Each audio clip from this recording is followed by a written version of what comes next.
Today I'm going to be reviewing this vertical rod rack that was recently sent to me for my birthday by one of my siblings. So let me go ahead and open this up, show you exactly what it's going to look like right in the box. So this is just going to be really basic. So inside the box, there's not anything beyond that. So this is just going to be the top and the bottom for the vertical rod rack. So it's not like a giant rack.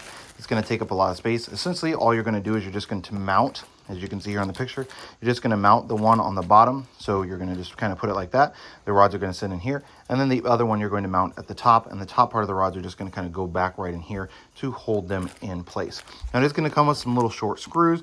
If you're doing into drywall or something like that, like in a garage, then it does come with those little things that are going to kind of squish out for you to mount it to drywall. What I'm going to do is I'm actually going to make sure that I mount it to studs. So I did want to get to the actual dimensions on this. So let me go ahead and grab the tape measure here just to show you what that is.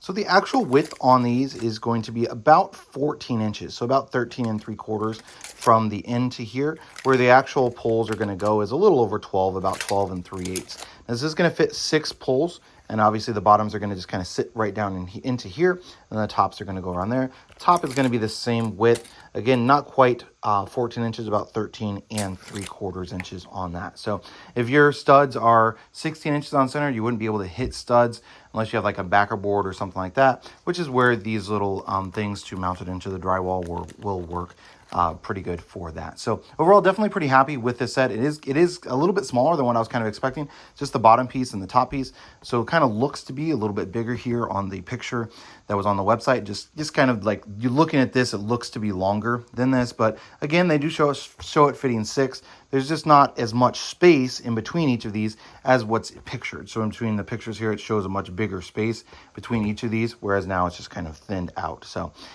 overall, pretty happy with it. I do wish it was a little bit longer. That 16 inches would be nice, as then you could make sure you're mounting into studs. Having it that 14 inches means you can only hit one into a stud, and the other's just gonna have to, go into a drywall or whatever. So overall, I'm happy with it. Just a couple of things that I'm not a huge fan of in regards to this vertical rod rack.